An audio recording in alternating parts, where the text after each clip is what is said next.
Welcome everyone to the Vancouver ROS Users Group meetup. The topic today is ROS'ifying the Metaverse, using VR to design and test robots. Today I'd like to welcome Silas Alves, PhD out of Ontario Tech University, and myself, Jon Morris, Project Manager for the 3 Spheres Robotics Project. Today we're going to tell you a little bit about the background of our project. We are part of the 3 Spheres Robotics Project, and that is a combination of for-profit companies, non-profits, researchers and universities, and funding agencies. So basically, we've been working together with the Developmental Disabilities Association out of Richmond, British Columbia, and we've been working since 2015 to create a collaborative service robot that's designed to help people with developmental disabilities and older adults become and remain more independent. There is a critical concern with caregiving in long-term care and in group homes for people with developmental disabilities, and it's felt that a robot could help alleviate some of that lack of resources. And so that's what we're trying to do with a robot that can do inspections for safety and also entertainment when necessary to free up caregivers. But the current challenge is, as a result of COVID, what happened is that we no longer got access to the long-term care facilities. So since 2015, when we started this project, we had 3 years where we could go into the facilities, take the robot there, do the testing, map the space, interact with the people, and all of a sudden that was eliminated. So we had to pivot and figure out how can we actually test and develop the robot without being able to go to the place where they're most needed and where we're our target market. So that's when we got into a relationship with the Ontario Technical University and with Silas, and we started to look at ways that we could use virtual reality as an alternative for developing the robot. And even, without COVID, we are getting to the point where, we had the small robot. It might have cost $1,000 to $2,000 for each test robot. But now the Aether 2.0, we're talking like a $10,000 robot. And I know a lot of you are developers. And imagine if you were given the task of, you want the robot to do something, let's say map the space and do all the development to do that. But we'd have an option of either giving you a $10,000 robot to actually do some testing with it, or the other option would be you could do the development blind and then send the testers the code where the robot is, deploy it, and then do the testing, and then send the bugs back and the error reporting back. It just would be a nightmare. So VR, in this case, I think we've come up with an excellent way to move towards a robot where you've got basically a virtual robot. You can do all your testing, and the code here is that we use in VR for the robot to make it do everything is exactly the same code that gets deployed to the real robot and uploaded. So basically we have a GitHub site, and whether you're doing a check-in or check-out from GitHub to a virtual robot or to a real robot, it doesn't matter. It's exactly the same code. So it's this virtual factory idea. We see that in automotive, but we're applying it to the robotics side of things. So our proposal was, first of all, to create a virtual replica of the long-term care facility for testing navigation and interaction. So on your right, while you orient yourself to that image, this is basically the top-down view of what a typical residential group home looks like. There's 5 bedrooms, there's a living room, several bathrooms, a common room, that kind of thing. And so that's kind of the floor plan as you'd see it. But what we did is we're moved that into a world where it's 3-dimensional. So not only seeing it, being able to see it in 2D, which we'll show you today, but one thing we can't show you today is what happens when you put on the VR headset. Something like, for those that aren't familiar, basically the VR headset that allows you to see things in 3 dimensions and control it. So our objective was to create an environment where we could do that. We wanted to be able to simulate the human-robot interaction by controlling avatars. So you could think of an avatar might be what I look like when I go into VR. So my avatar would be that. But also creating avatars or sims. Think of the game Sims, where we basically have a simulation of a staff person or a resident in that environment. It might be a resident that's in a wheelchair. It could be any ethnic origin, any gender, and being able to simulate and control with the joysticks and the controllers and my headset exactly what people are doing in that environment. So if I want someone to walk, I can make them walk through my controllers. Another thing that we wanted to do was create synthetic data for training machine learning models. So imagine if you're trying to create a machine learning model that will detect if somebody falls. Well, perhaps you don't want to be pushing residents over. You don't want to be causing people to fall. You don't want that ever to happen from real people. However, if it's an avatar or a sim, you can actually simulate that kind of scenario, and it can be used to detect. You can use that data, like the actual model and the simulated person, to actually train a machine learning model, so that in the real world they can detect it. So there's all kinds of scenarios. There might be rare images and ability to feed data into the machine learning models, but the virtual world provides a good input to those kinds of systems. And then finally, we want to do knowledge transfer from the virtual environment to the real world. So when we do that development, we want to make it fairly transparent and easy to transition what we've learned in the virtual world and apply it to the real world. So that's largely, the code transfer. So that's what we set out to do. So I think most of this presentation is going to be the technical side and how some demonstrations. We have 2 demonstrations for you.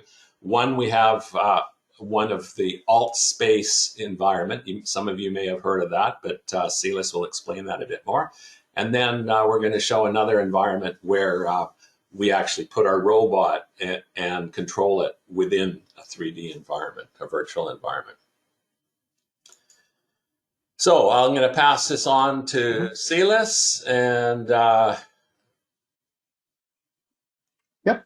Thanks, John, for the introduction. Okay. I'll make you the presenter. Oh no, I'm going to stay the presenter, aren't I? At this point, I will stay the presenter. Okay.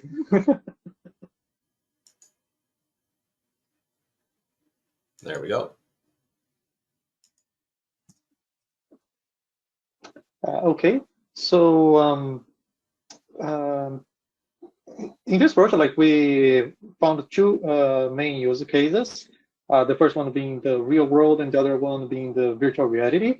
And our idea was to create a system where we could have the same hardware that controls a robot to also use the simulation. So just to get a better idea of the robot that you're using, the robot uses the Intel NUC computer as the processing base. And what we wanted to do is to use the same hardware for both the real world and the simulation. So this is possible because ROS is the robot operating system. It works as a distributed system. So when you connect to the robot, the robot node, as we call it, will actually publish messages that are just TCP/IP messages on the ROS network, and to make the robot make decisions.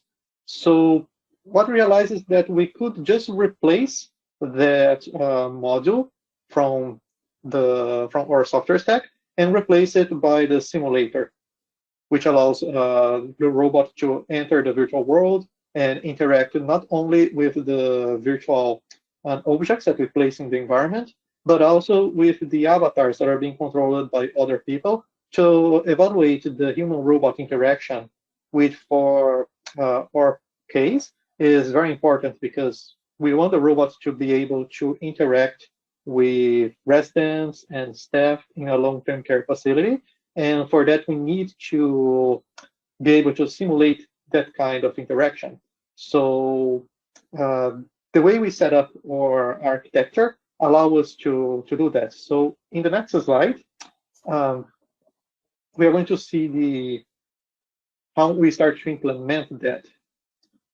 So our first idea was to, before we move to the simulation and start doing the work itself, we decided to use Microsoft AltspaceVR, which for those who doesn't know it, is a virtual gathering tool where users can meet together in a virtual environment. They can use the VR headset to really go inside of the environment, but if they don't have that device, they can use their cell phone or their computer to see the environment as if they were playing a video game.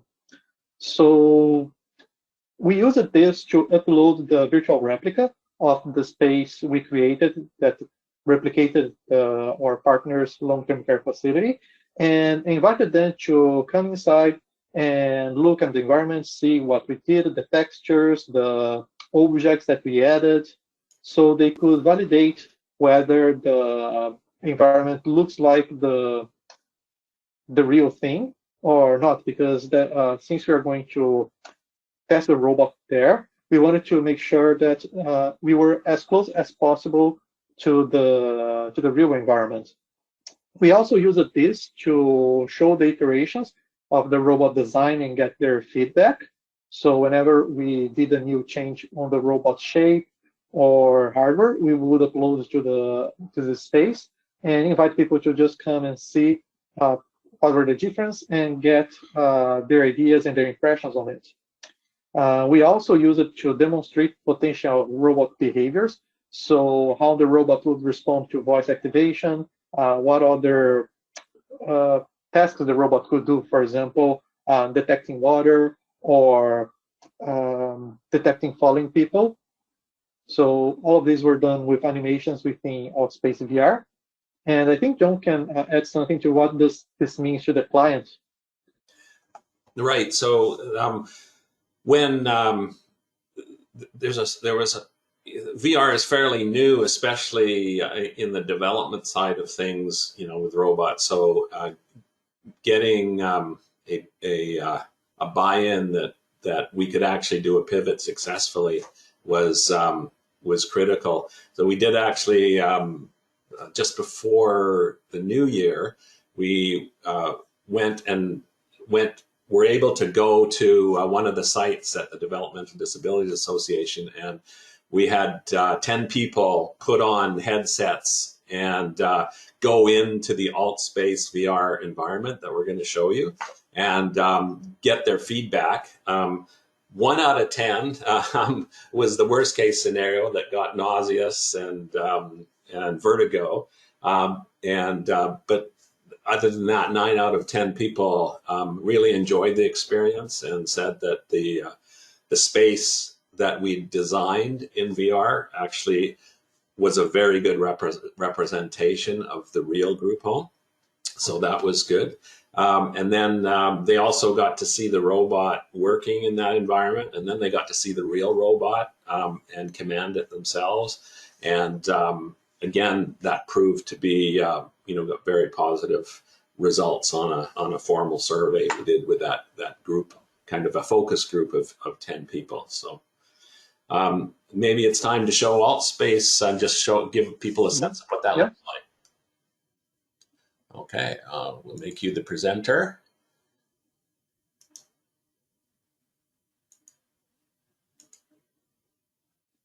Here's where the technical challenges come in. So yes. Okay. John, can you make me the presenter again? I forgot to share the audio. Okay. Yeah. Okay. Where are we? Presenter. Did you? Okay, I'll make myself. Yeah. I found it. Oh, sorry. I'm not too late. Okay. I will go back. Here we go. There we go. Okay. Okay. Sorry for the trouble. So yeah, this is the virtual environment that we created for the Developmental Disabilities Association. It's the replica of one of their long-term care facilities. On the outside, we added some instructions for how to use the AltspaceVR. So here, how to send emojis to people who are looking at you, and how to use the Oculus Quest. And hey, Alvaro. So Alvaro is my supervisor, is working with us on Ontario Tech University, and he's here to show like how you would see people inside of the environment when you are interacting with several people. So he has the Oculus Quest, so you can see that he can move his hands and move in the environment. So this gives a more immersion to the interaction. So you're not just seeing people on the screen. We are seeing now like several small videos. We actually see people in the environment, and we can talk to them and interact with the hands. So it does allow us to have a more immersive interaction.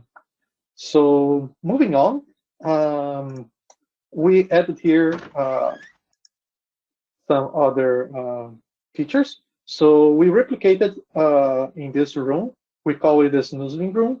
It is a room used for relaxation, to get people who are feeling anxious or nervous. They get into this room, and then they have like several different kinds of stimuli to help them to focus on something and relax.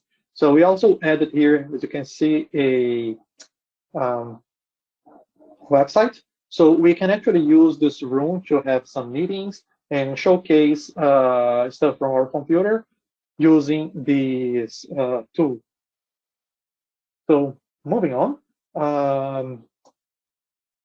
we are going to the living room, where you can see our robot.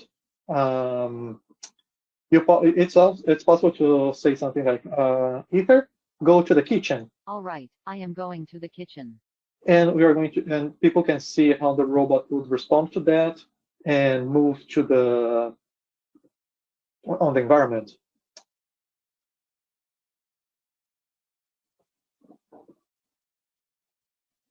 Okay, I am going back to the living room. We also had the textures from the real environment, like as you could see from the window, to add some realism. And we also added here a TV, so people would see what we would usually see on the DDA long-term care home, which is a show of Jeopardy. You basically cannot miss this when you are visiting the place.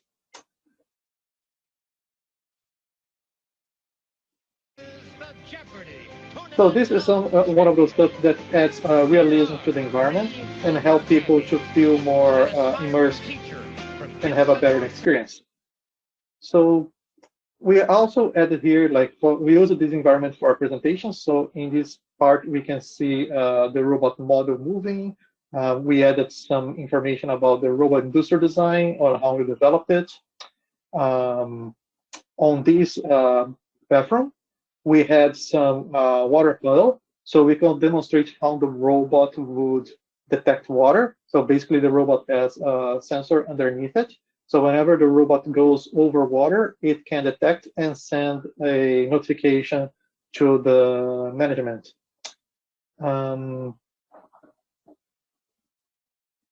Here we also replicated other residence rooms with things that you would find in a long-term care facility, like the walkers and wheelchairs. Here are some things about the mobile door navigation, showing the difference between the real LiDAR and the simulated LiDAR, a top view from this environment. And in here, we are basically showing what you are seeing right now, which is using the VR tools to enter in the environment, which we are going to use to test our robot and perform the simulation.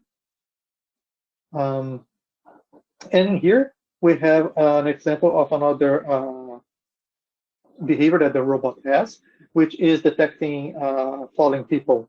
So whenever a person falls in front of Aether, it is able to detect it and send a notification to management so they can go and help people in an emergency situation.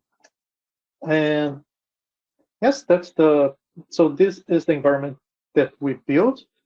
So basically that's where we invite people or clients, both staff and residents, to come into the environment and where we showcase the robot and talk to them to see how we can see it. Just seeing like the comments in the chat. Yes, we created the virtual replica by hand using Blender, and we imported also some materials on Unity from the Unity SSR. I think one thing that's just to clarify, so what you saw in terms of movement of everyone other than Alvaro, who was in there as an avatar, so the robot and detecting the water, those were in this environment, they're animations. So we realized that the robot, isn't really doing anything with ROS when it's animating. We just got it to move programmatically, kind of like Wizard of Oz scenario, let's say. But it does demonstrate the space and created the space. So the next step was to, basically ask the question, well, okay, how do we make the robot detect the walls? How do we do voice commands, do everything that we do in the real world? How can we simulate that in the virtual world? So I'll just take back the screen and let go on to the next slide.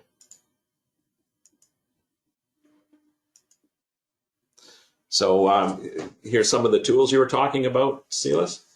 Yes. So here are some tools that we use it for building not only the environment, but the robot as well. So first, for the 3D modeling tools, we used SolidWorks to build the robot, since that was going to be sent to manufacturing.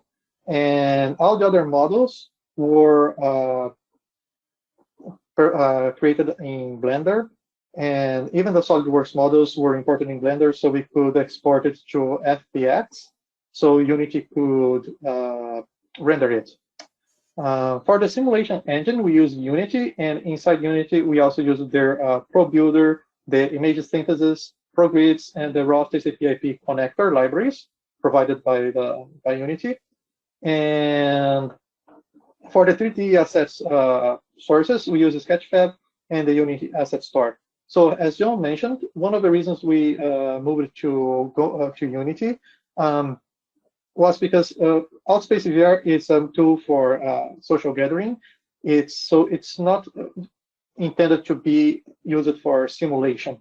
So we could not add a robot that could like detect the environment with virtual sensors and really communicate with ROS. For doing that, we decided to move and create our own simulation using these tools, which I'm going to talk about more about in the next slides. Right. So we already did this one, so next slide. Okay.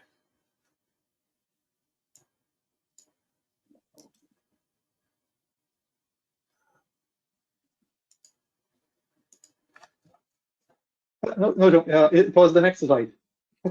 Oh, sorry. The next slide. Sorry. Yeah. After the demo. Oh, gotcha. Yeah, I see what happened. Okay. Yeah, we did the demo before the. Gotcha. Thank you. Okay, so this is the system architecture. We have a server computer where we are running the simulator within Unity and Oculus Link to connect to the headset. And this computer is connected through gigabit Ethernet cable to the robot computer, to the Intel NUC. And NUC is the one that's actually running ROS and all the other software modules required for the robot to run. And this is good because it means that if we move from the simulation to the real world, we are not going to see a difference in performance since we are using the very same hardware for the robot. So we're not going to see something like the robot being more responsive or with faster processing on the simulation because we are using simulated time. No, actually, the robot is running in real time with the real hardware. So this makes it easier for us to calibrate the robot and set up the parameters and then move those to the real world and do just small tweaks to get it working. So, yeah. Now, one thing to clarify, like in the real world, the server and the robot does connect through Wi-Fi, right? So in the simulated world, like it goes through the cellular router, right? So it's not like the robot's got a wired connection to the server. Oh yes, yes. This is the setup only for the simulation. Yeah. Okay. Next slide. Okay. So yeah. Go ahead. You can. Okay. So we use the simulator for doing the tuning, navigation. So basically our simultaneous location and mapping. So we use that to detect the walls and to create the indoor maps that allows the robot to navigate around. We use the VR headset to control the avatars to create the human-robot interaction part of our application. And these avatars and also objects can be seen by the RGB camera as well, which allow us to use machine learning models to do object detection. So we can not only detect the objects like sofas and chairs, doors, etc. We can also detect people, which is very important for us because part of our project is to detect fallen people and detect accidents. So this is a major part for our application. And one of the uses that we foresee for our simulator is also to be able to generate the synthetic data. So instead of relying only on pictures and open data sets, we can also create our own and have a more representative version of what we need to train our models. Because if you look for data sets with following people, they're usually very limited. The people who are following, they are usually young, so you are not going to find many data sets with elderly on the ground. And even when you find it, you are going to see just the same person in the same environment, but from different angles, which contributes to overtraining the network. So this is another thing I want to do, which is use the simulation to create synthetic data to make more, get more variety into the models. And now, Jon, I think you can pass the control over to me again. Okay. And I'll start doing the magic to connect to the virtual environment.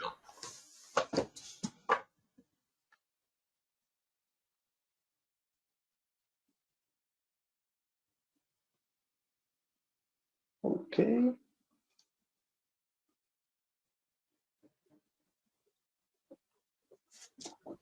So as you can see, if you see the image of Silas there, he's putting on his headset.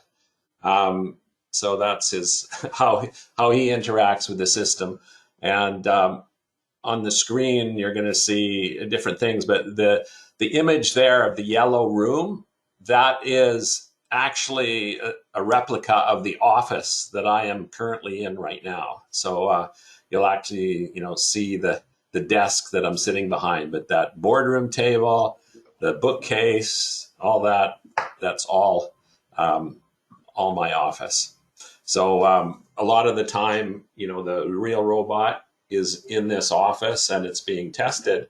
So we decided that in addition to the group home environment in virtual reality, that we'd create my office also as a virtual reality space. And I know some of you have seen my office, and you're going to see more of it, the virtual version of it, and you'll see how good a replica it is. Yeah, this is starting in ROS. So we should be able to see Alves in a few seconds. So Alves, for those that aren't familiar with it, it's a way of visualizing data, basically, from camera data, LiDAR, depth data, maps, all that kind of thing. And it's integrated with ROS, and that anything that's published by ROS can be presented in different formats on the Alves application. So Silas is just booting things up. That map in the middle, it's kind of got the greenish with the blue lines on it. That is the floor plan of my office after the robot has navigated around it, and all the black lines are the walls. So the LiDAR basically has detected the objects of the walls. Some of the blue lines are, you can see the end of the blue line, there's the robot, is that rectangle that's at the bottom part of the map, and with two triangles coming from it. Those triangles are ultrasound sensors looking for objects and in the short distances to avoid bumping into them. So and then on the right side, you see the view from Silas, what Silas is seeing, and he's seeing it with his headset on. He's seeing it in 3 dimensions, in his regular 6-foot height, with everything in the right size. And as he moves his head, you can see that that it moves, and the controllers on his hands are manifest as his hands. So when he moves his hands in real life, that moves it in virtual life. So he's controlling the avatar. And on the left-hand side, there are two small images. One is a view of what the virtual camera is seeing. So basically in the real world, we have a real Intel RealSense camera that's picking up RGB and depth data. And so what we've done by ROS'ifying, there's a ROS'ified virtual camera in the virtual world attached to the robot. And so that's what the robot is seeing through that virtual camera in the virtual world. So that the top picture on the left is what the camera is seeing in RGB, and then the bottom one is the depth view of the data. So if you look closely, when Silas moves his hands, you can see the avatar. Maybe you'll see it a bit better as he starts commanding the robot, but you can see that the robot can see the avatar moving its hands. So yeah, so maybe show a couple things and see this. Sure, thanks for the intro, Jon. So now our robot is mainly controlled by voice. So I'm going to give you some commands and see what the robot does. So, my Aether. Hello, I am Aether, a collaborative service robot. Please state a command. Go to the office. Would you like me to go to the office? Yes. Going to the office. So you may be seeing now on the left, on the Alves part of the map, the robot path planning and obstacle avoidance. I guess it will be better to say this because I can't see, I think. Yeah. So the robot moved to. You can see that the rectangle of the robot moved to the right position near the office. So basically, what we did in advance is, or what Silas did in advance is, he defined 3 different spaces in this environment. So the office is near my desk. He defined the bathroom as a space. He defined the kitchen as a space, and he defined the living room as a space. So those are specific coordinates in the map that has been saved, and the robot knows about them. So when Silas tells Aether to go somewhere, that's how it knows where to go. Aether, or my Aether. Aether is ready. Go to the kitchen. Would you like me to go to the kitchen? Yes. Going to the kitchen. Okay, now you should be able to see the global post map, which is a purple and blue area drawn over the map. The red line is the local map, while the green line is the global plan that drives the robot through the environment. So basically, it's using Cartographer in the virtual environment, just like it would in the real environment. And I can guarantee you, like, the robot behaves like this now. It's exactly the same code, the same configuration for Cartographer and MoveBase and all of the SLAM packages. Both robots, whether it's real or virtual, share everything. And so when we can test, and we actually did a lot of improvement to the navigation in the virtual world, and then it was uploaded to GitHub. I downloaded it to the real robot, and it worked.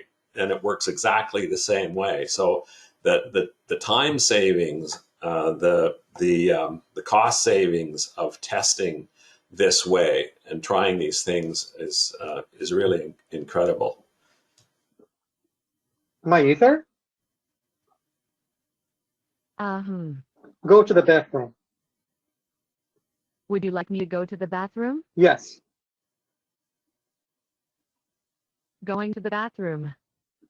So adding to what Jon just said, I would like to highlight that not only these environments, but also AltspaceVR and We're also using Meta Workgroups. Has been very helpful to us because our team is really completely remote. So Jon and the real robot are in Vancouver, and I'm working from Toronto, and Alvaro and are now and the capstone team that's working with us is located in Oshawa. So we are really taking advantage of these tools to create a collaborative environment, not only between us and our clients, but for ourselves. Mm-hmm. Just I'll make a point here about the bathroom. The bathroom was a particularly small area, and we had a lot of problems getting the robot out of the bathroom because it would detect obstacles. It didn't have enough room to turn around. But we fine-tuned a lot of simulations and even figured out before the robot could only go forward because it had cameras only on the front and it couldn't see behind it.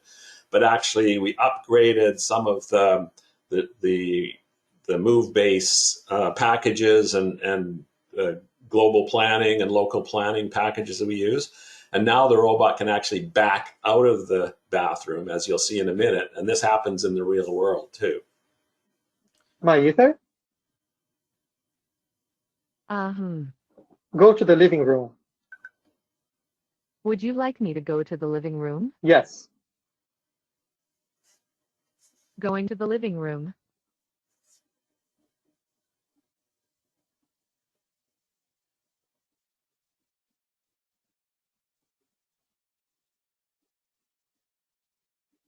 You can see the avatar there as it passes it.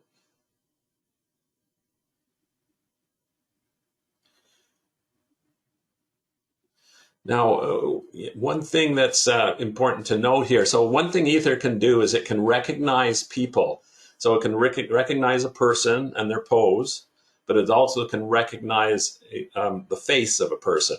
So we haven't trained Aether to recognize the face of this particular avatar that in here, but you can see it knows it's a face. That green square on the left hand side upper picture, that green square around the head of the person, that is detected the area that it knows is the head's there. And if it knew, if we'd trained it to learn that face, virtual or otherwise, it would be able to recognize. So maybe you can just demonstrate how we do that with a verbal command, Silas. Sure.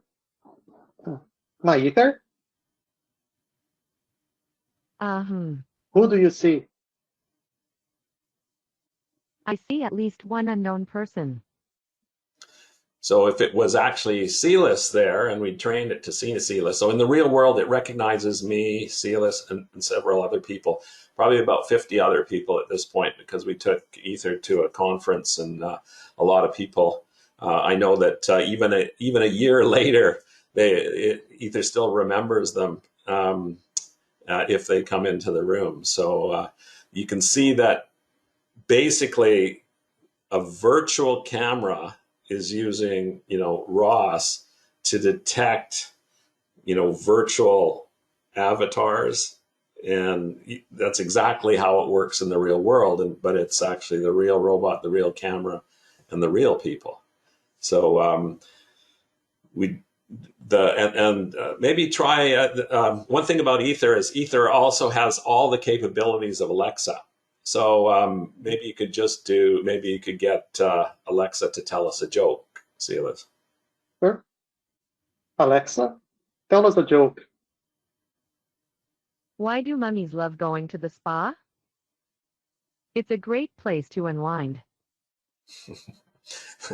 Well, I won't say the jokes are that great, but you can that. Actually, It's right. So that whole idea, and in the real world, Aether has a dual personality. It has Aether commands that are related to navigation and identification and all the privacy related stuff. And then it has all the entertainment features of Alexa. So it can sing your favorite song or tell you the weather or the news and all that kind of thing. So the fact that we can simulate that in the virtual environment allows us to take all of those features to the next level. So anything else you wanted to demonstrate there, Silas? No, I think I'm good, John. You can take back the phone room. Okay, well, maybe we'll just leave it in this form. I'll read some of the questions. Oh, you got the one there. Did you create the virtual replica of the facility by hand? You answered that one, I think, right? Yeah. Anybody have any questions that you'd like to raise? You can put them in the chat, or we can even take turns if you want to unmute. If you have any questions you want to try, you have for either myself or Silas, feel free.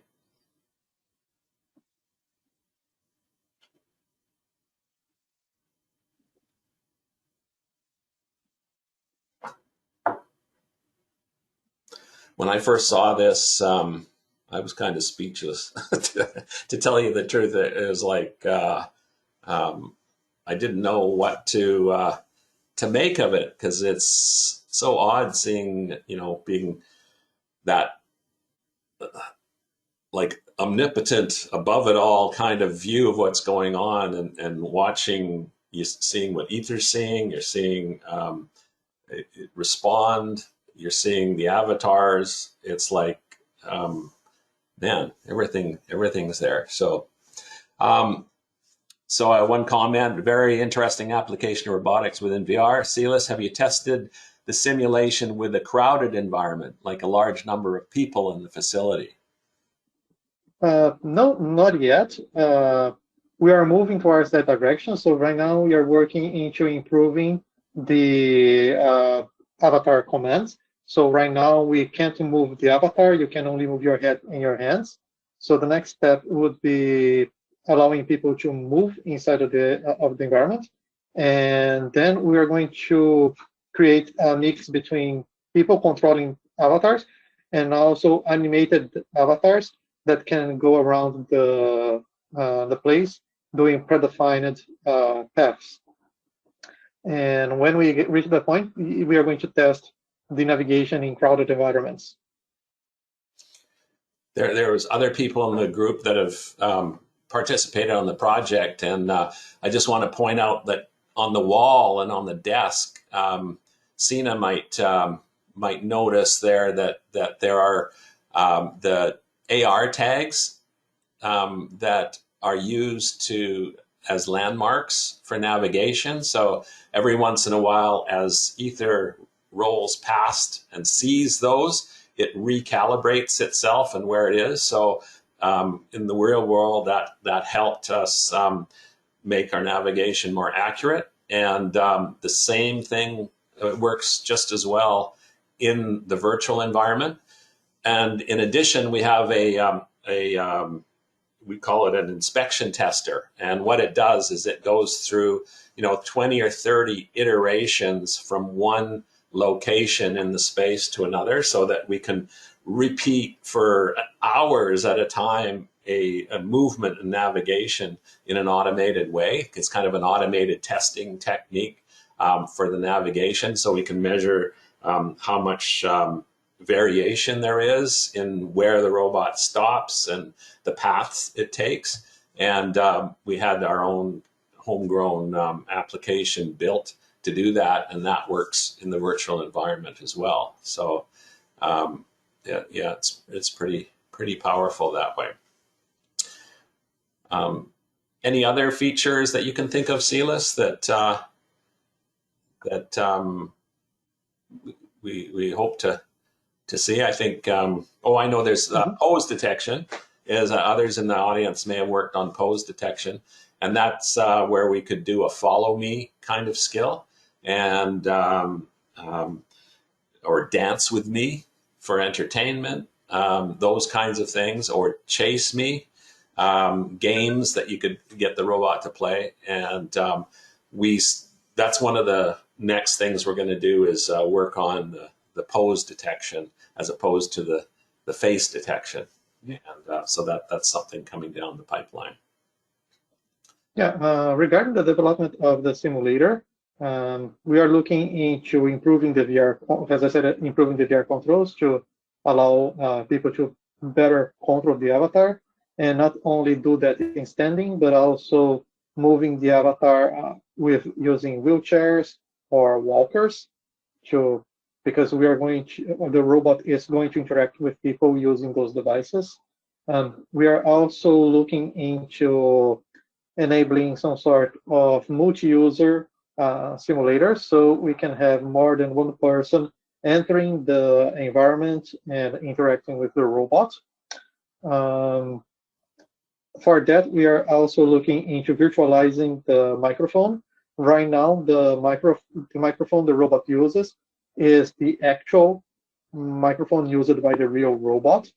But if we move into an environment with multiple people interacting with the robot, we will need to add spatial audio and replace the real microphone by the virtual one. And the last thing that we're still evaluating whether it's possible or not, or whether it's going to be just a visualization tool, or if there is going to be any kind of simulation, is the water detection, to enable Aether to simulate the water detection sensor that it uses in the real world. Mm-hmm. One question, and I'll switch it over back to the slides, Silas. So, what were the biggest challenge you faced in building this? The building part. the building the virtual space. Yeah, so I think that the biggest challenge I faced was getting all the pieces together, because there are different software made by with different or rather different assets made by different software. So we had to convert everything to the same language. There are like Unity ROS TCP connector did speed up a lot our process, because we didn't have to do the communication bit ourselves. So that was that improved a lot the development time. But I guess that fine-tuning all the elements and ensuring that the simulation works as close as possible to the real world. So looking into the physics engine and adjusting the parameters on the wheels colliders to the floor. I think those were the devil lives in the details. So those small things were, I think, the biggest challenges. So just wrapping up here then, the benefits, integrating ROS with Unity allowed us to capture the data, and that allowed us to do navigation and detection of objects and people in the virtual world that actually replicates the real world, vice versa. The virtual gathering spaces allowed us to connect with stakeholders during COVID, and that was a big win. And it's going to continue to be that way because of the movement towards remote working. The cost of designing, prototyping, and testing, we're just starting to see the benefits of that. And but especially when you have a virtual remote workforce, really, as I see it, everyone can have their own virtual version of Aether, and a developer could be working on that, testing it, seeing what happens, checking in their work, and then we could apply it to the real robot as a second phase. So, that'll be one of the things that, you can't really, I don't think we could afford a 10,000 robot for every developer, but the virtual robot is really doable. And finally, simulation allows us to creating and testing scenarios that might otherwise raise like safety concerns, falling, that kind of thing, accidents, privacy concerns. When one of the first things that a person told me, a person with developmental disabilities, when we asked them what did they want, and they said, well, they wanted the robot to give them a bath, right? And so I thought, okay, well, that's going to be a ways off, and just think of the privacy and ethical situations of that. But at least now in a virtual world, we could test that scenario and not worry about water actually damaging the robot or any privacy issues, because we're just dealing with an avatar or a sim. And so it just opens the doors to moving things far enough that they become so valuable to the users that they might even be able to, offset their privacy concerns. So I think as we all get older, and you imagine someone giving you a bath, well, would you rather have a robot do it or not? So anyway, well, maybe we won't go there. Anyway, conclusion, we've got a virtual simulator that leverages robotics for VR, virtual navigation, human-robot interaction, and reiterating, we hope to improve the VR controls, add multi-user support, virtualize the robot microphone, evaluate person detection and fall detection modules, and more synthetic data generation. So that's where we're going with it. Thank you very much for joining us today. We're at the end of our time. And if you have comments or you'd like to see other things in future meetup presentations, we could definitely go into more detail on specific aspects of this, and maybe workshops or whatever. But feel free to add your input to our meetup site under comments. Give us your feedback on the presentation there as well. And thank you, Silas Alves, for your presentation and all your work on this. It's been amazing. So thank you, everyone, for coming. We hope you enjoyed. Thanks, John. Thanks, everyone, for coming. Have a good day, everyone. Everyone, take care.